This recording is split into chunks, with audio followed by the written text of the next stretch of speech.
Rabbil Ka'bah, demi Tuhan yang memiliki Ka'bah ini. Ya, Nabi bersumpah, kebanyakan orang-orang itu merugi. Qultu, kemudian aku bertanya, wa manhum? Siapa yang kau maksud mereka itu ya Rasulullah? Qala alaihi salatu wassalam, bersabda Nabi alaihi salatu wassalam, al-aksaruna amwalan, orang yang banyak hartanya. Ya, orang yang banyak hartanya itu diantara nih sedunia ini banyak yang hartanya, itu mayoritas semuanya nanti rugi semua. Yang banyak hartanya itu rugi semua. Illa man qala hakadha wa hakadha min bainihi yadayhi wa min khalfihi wa an yaminihi wa an shimalihi.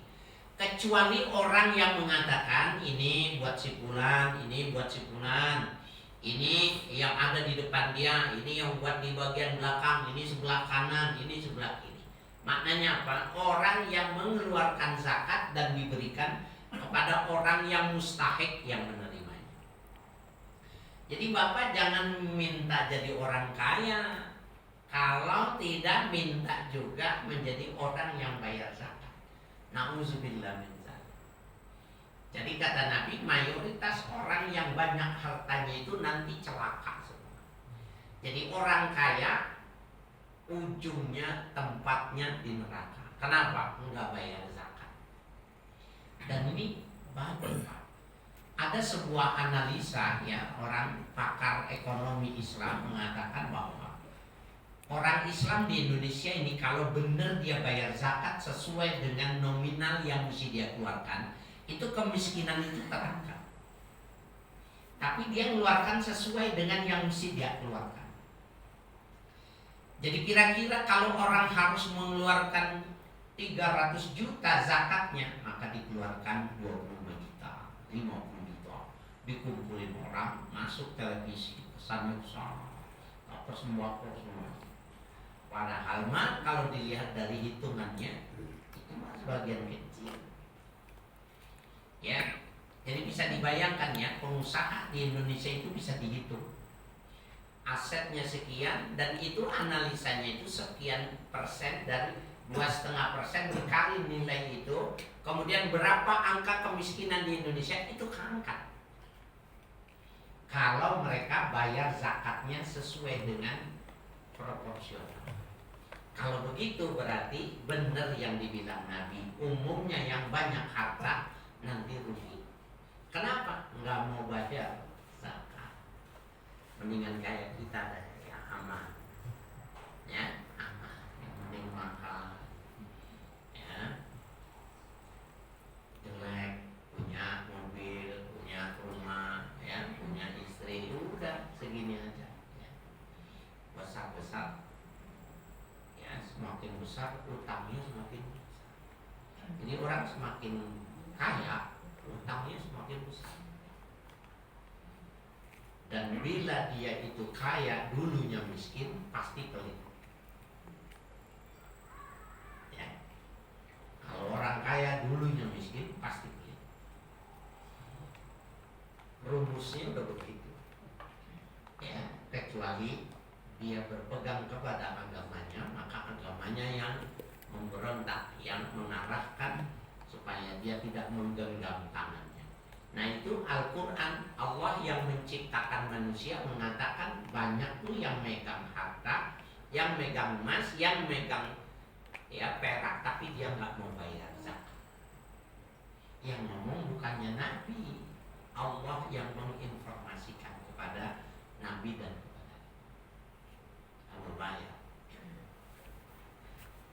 Makanya nggak mau negara Islam, sebab kalau negara Islam dia ada akuntan publik ya yang ditunjuk oleh kepala negara, maka dikeluarkan secara paksa. Khuz min amwalihim shadaqatan tutahhiruhum wa tuzakkihim. Ambil harta orang-orang kaya itu untuk membersihkan dirinya dan membersihkan hartanya. Bisa diambil. Nah, mereka nggak berani ya menggunakan sistem pemerintahan Islam karena hartanya nggak bisa diumpetin, ya. Itu diantaranya. Wakila dan qalilun manhum, dan sedikit waqalilan mahum, dan sedikit di antara mereka itu. Ma min sahibi ibilin wala baqarin wala ghanamin la yu'addi zakataha illa ja'a yaumal qiyamati aqzama makana. Tidaklah seorang pun pemilik ibil, ya, onta, wal baqar pemilik sapi, wala ghanam pemilik kambing, la yu'addi zakataha yang ia tidak bayarkan zakatnya, illa ja'at yaumal qiyamati a'zama makana. Nanti kelak di yaumil qiyamah itu binatang itu lebih besar dari aslinya. Biasanya sapi yang besar berapa kintal? 1 ton setengah. Nanti a'zama min makana. Di yaumil qiyamah itu kalau dia nggak bayar zakat, itu sapi lebih besar dari aslinya. Wa asmanaha, dan lebih besar, lebih gemuk. Tanhatuhu bikuruniha, akan ditanduk si pemilik, ya, pemilik hewan itu tadi yang tidak dibayar zakatnya. Jadi na'udzubillah min dzalik, itu dia jalan, itu sapi marahin, wah ini dia nih, ya, ditanduk orang yang punya tapi dia tidak mau bayarnya. Wa tata'uhu bi adlafiha, dan diinjak-injak dengan kaki yang berkukuknya. Kullama nafidat ukhraha adat ilaihi ulaha, dan setiap kali mereka itu rusak, ya, ukhraha salah satunya itu tadi, adat ilaihi ulaha, maka dikembalikan lagi. Sudah hancur, diinjak, dihancurin gitu, udah sehat, dikasih sembuh lagi, diantem lagi. Kenapa? Dulu mestinya dikeluarkan, tidak dikeluarkan. Hatta la yuqda bainan nas, sehingga ditetapkan ketentuan di antara manusia.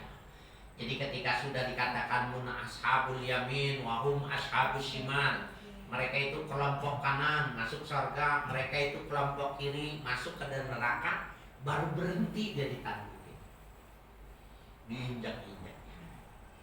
Nah, Bapak sekalian yang berbahagia, ya, ini kita sih nggak terlalu pusing orang kita agak wajib bayar zakat, ya. Tetapi kalau punya keluarga, punya, ya, saudara, punya kawan, kasih tahu. Kalau ente nggak bayar zakat, nanti itu semua akan lebih besar dari yang ente punya, dan ente, ya, akan ditanduk, diinjak oleh binatang yang tidak dibayar zakat, marah. Wa hadzal hadis fi sahihain makhrajuh, ya. Dan hadis ini di dalam kedua sahih, artinya riwayat Bukhari dan Imam Muslim, ya, dikeluarkan.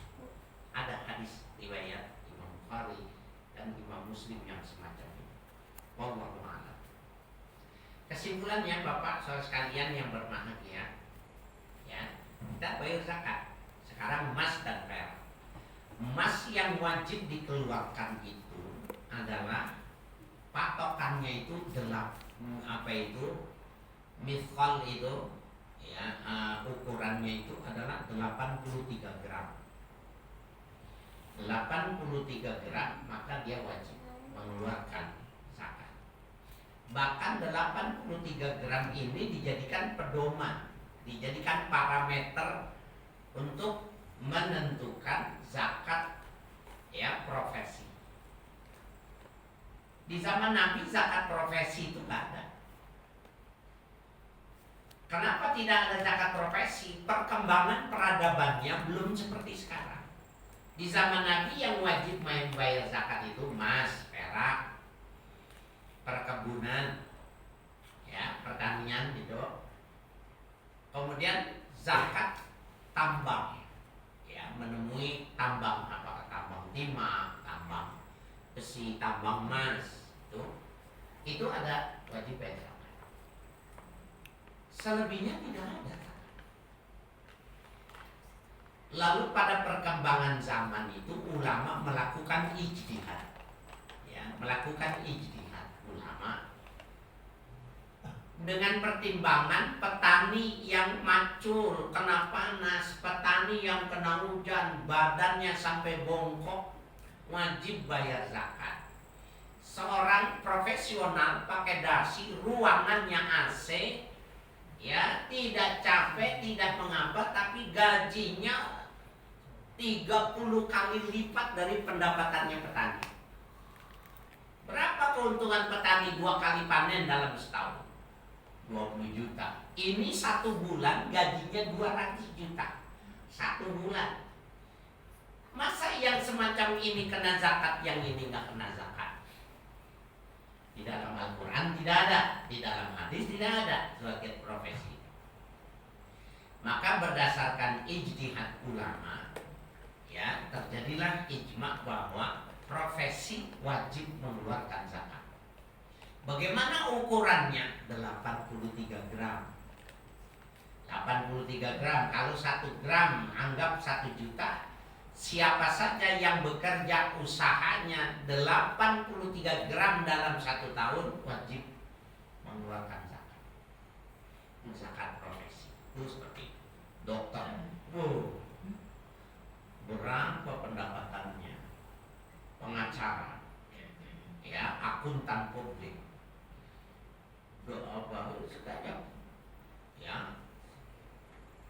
peternakan dan lain sebagainya, banyak itu profesi-profesi baru, ya, para psikiater dan lain sebagainya itu, ahli kesehatan, semuanya itu kena. Direktur, ya, kena. Kalau yang pegawai memang golongan orang menengah, buru-buru bayar zakat, buat di rumah aja kurang, ya. Nah, mereka diukur tuh, apabila dalam 1 tahun itu angkanya sampai 83 juta, 2,5%. Padahal di dalam Al-Quran tidak ada, di dalam hadis tidak ada. Tapi, ya, perimbangan dan rasa keadilan itulah yang menyebabkan ulama melakukan ijtihad, ya. Aslinya nggak ada. Faslun, ini sebuah fasal. Wa asbabu wujubi zakati bi'tibari muta'alliqatiha sittatun. Sebab-sebab wajibnya zakat, ya, bila ditinjau dari, ya, perikatan tentang perzakatan itu tadi, ada 6 hal. Ya, dilihat dari ya, zakatun na'am. Yang pertama zakat ternak. Nah, yang semua yang diternak itu ada kena zakatnya. An'am jamanya, onta, ya, kambing, sapi. Kalau di Indonesia itu kerbau dikias, kuda itu dikias, karena itu menjadi ternak, ya. Nah itu, nah sekarang bagaimana dengan apa itu, ayam tapi jumlahnya besar gitu loh, kandangnya besar-besar. Nah, jadi dia bukan dilihat dari berapa jumlahnya, tetapi nominal dari nilai dari harganya itu juga dihitung. Ada orang jualan ini ikan, apa itu yang mahal? Arwana. Sebenarnya kan kalau di asli tempat habitatnya di Kalimantan itu, dulu sebelum orang dibesarkan dan dilulukan itu, arwana itu ya digoreng. Mau warnanya apa ya bagus itu, gold red dan lain sebagainya, itu mah kata kita dulu semua digoreng, ya. Kemudian ini karena dianggap susah pengembangbiakannya, dikembangin, maka nilainya jadi mahal. Nah, apakah dia terus menjadi wajib karena tadinya cuma makanan? Nah, karena perubahan statusnya, perubahan nilai yang ada pada itu, maka dia kalau nilai angkanya menjadi besar, itu kan sebenarnya 3 ekor saja sudah kena ya. Nah, maka wajib. Saya lihat ada orang beli segede gini ya, super red gitu. Berapa harganya? 15 juta. Oh, goyang saya. Kalau saya mikir-mikir dulu gitu. Mahal kan. Padahal dulu mah ya, apa bedanya dulu sama ikan sepat? Kita nyari di kali ini ada ikan sepat, kita goreng. Ternyata di daerah lain, negeri lain ikan sepat mahal gitu. Kata kita ya ada nilai. Nah ini, maka dia akan menjadi berubah ya dengan perubahan nilai. Ya. Ini kan kita juga ada masalah. Ya, ada politik ekonomi. Ya, ini yang menarik ini, politik ekonomi, dan kita kadang-kadang itu terbawa. Ini sebenarnya kan kalau mau diukur nih, ini Indonesia sudah ekonominya sudah bisa digoyang belum? Teskis namanya. Ada pohon antorium, harganya 90 juta. Wah. Habis itu orang dikasih aja enggak. Tadinya harganya ikan lohan, pala jenong. Kita masuk gang-gang kontrakan yang rumahnya cuma ukuran 3x3, tidur di situ, makan di situ, cuci piring di situ, ada akuariumnya juga. Saking menggejalanya gitu. Sekarang orang dikasih lohan enggak. Batu cincin, semuanya sampai ustaz juga ke bawah-bawah juga cincinnya. Apa kemarin itu? Bacaan. Ini katanya bacaan mau dinaikkan lagi nih. Jadi ini sebenarnya politik dagang kok bisa digitukan kita gitu. Ada perang urat saraf. Ada perang urat saraf, brainwashing dipengaruhi, orang angkat semua, ke situ semua, konsentrasinya di semua. Padahal yang ini sedang dimainkan politik ini. Habis itu selesai aja. Oh ini gejala yang gak bagus nih, karena sudah diukur bahwa ekonomi sudah bisa digerakkan. Kalau mau ada masalah begini-begini, bikin isu ekonomi yang menarik, ramai sudah. Sehingga segala sesuatu digoreng, dihabisin. Habis itu kemarin janda bolong. Di mana-mana janda ya bolong. Itu emang gak ada nama lain. Emang gak ada nama lain. Janda bolong. Sekarang dijemin aja janda. Ya, nyarinya yang perawan, tapi belum ada. Pohon perawan bolong ting-ting.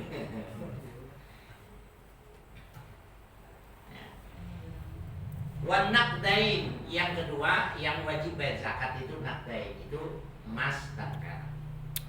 Wat tijarah, perdagangan.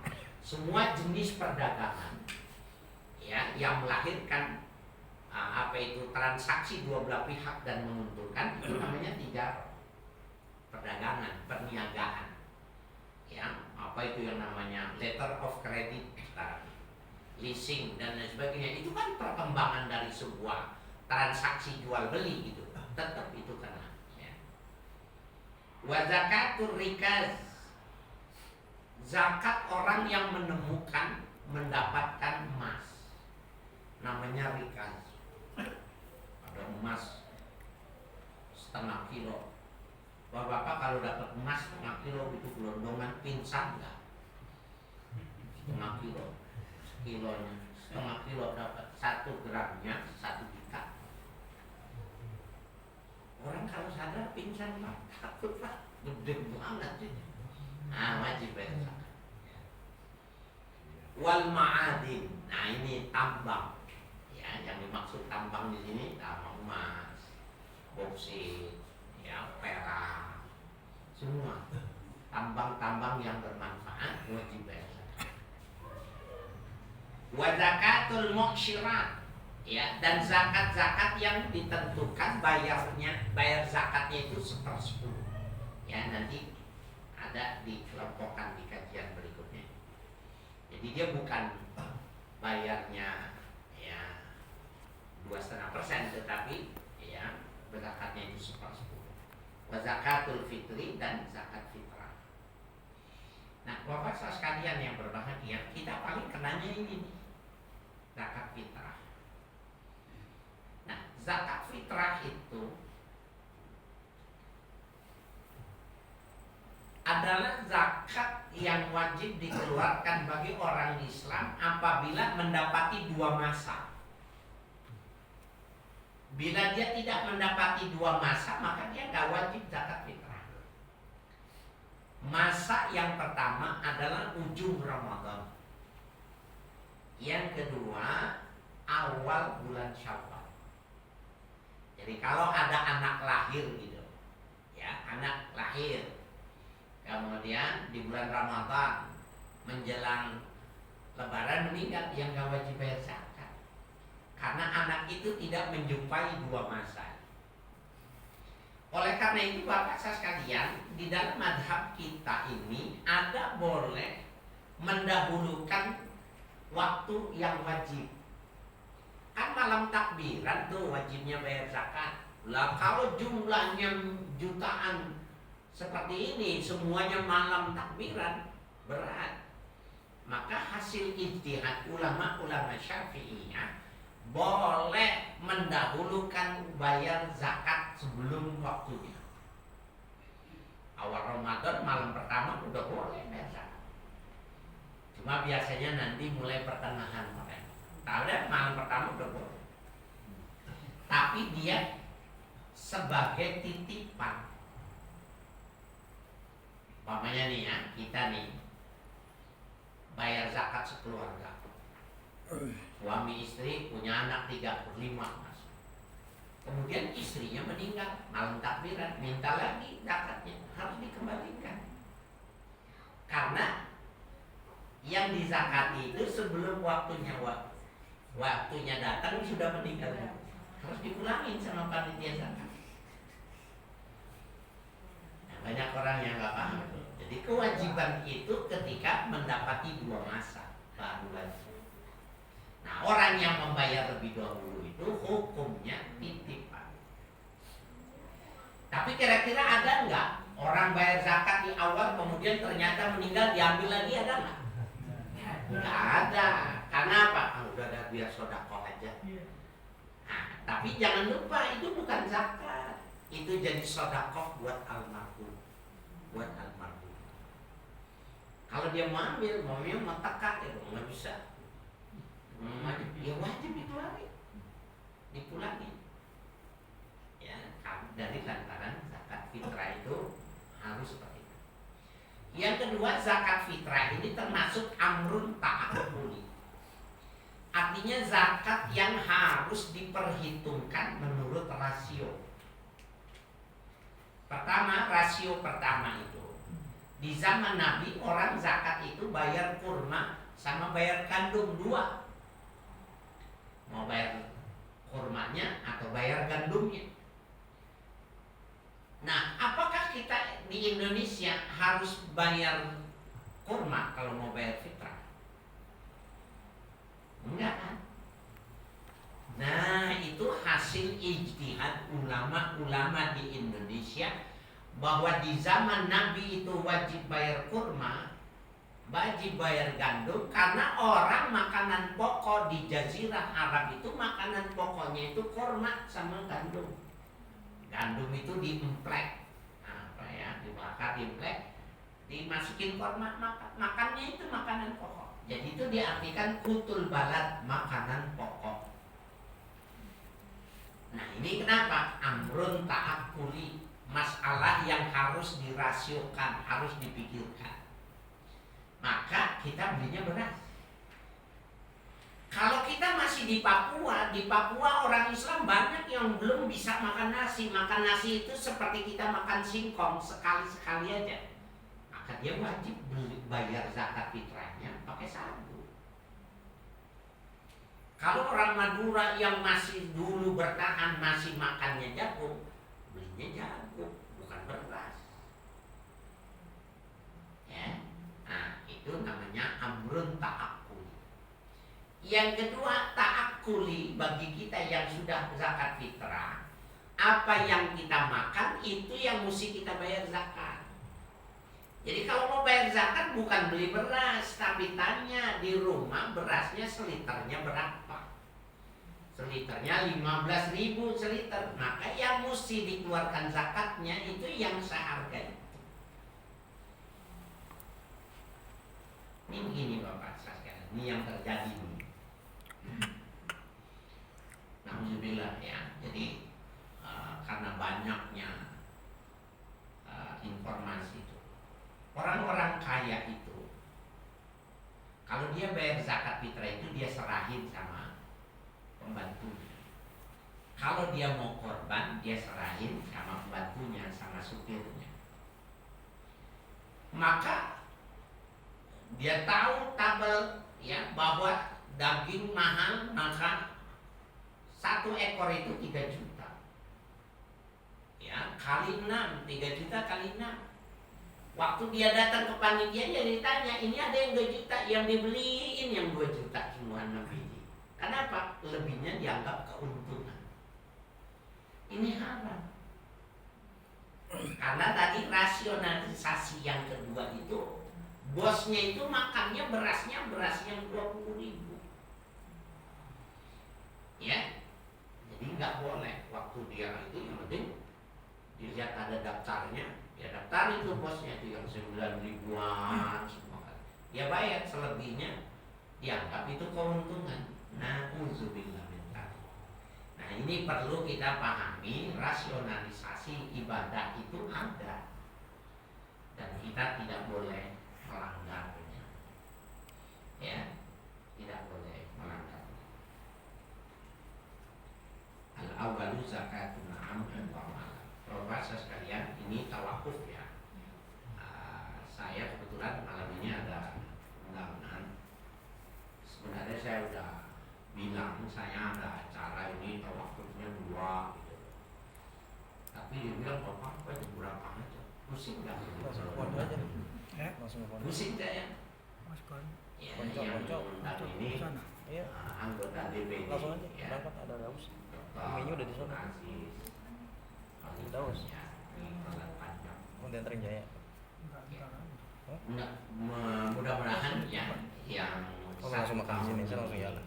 Oh sudah, nanti saya udah ngajak ya. Manfaat. Jadi kalau Bapak Asmat menghantarkan ada kesalahan, saya untuk memberi ada daus mana? Saya demikian juga adanya.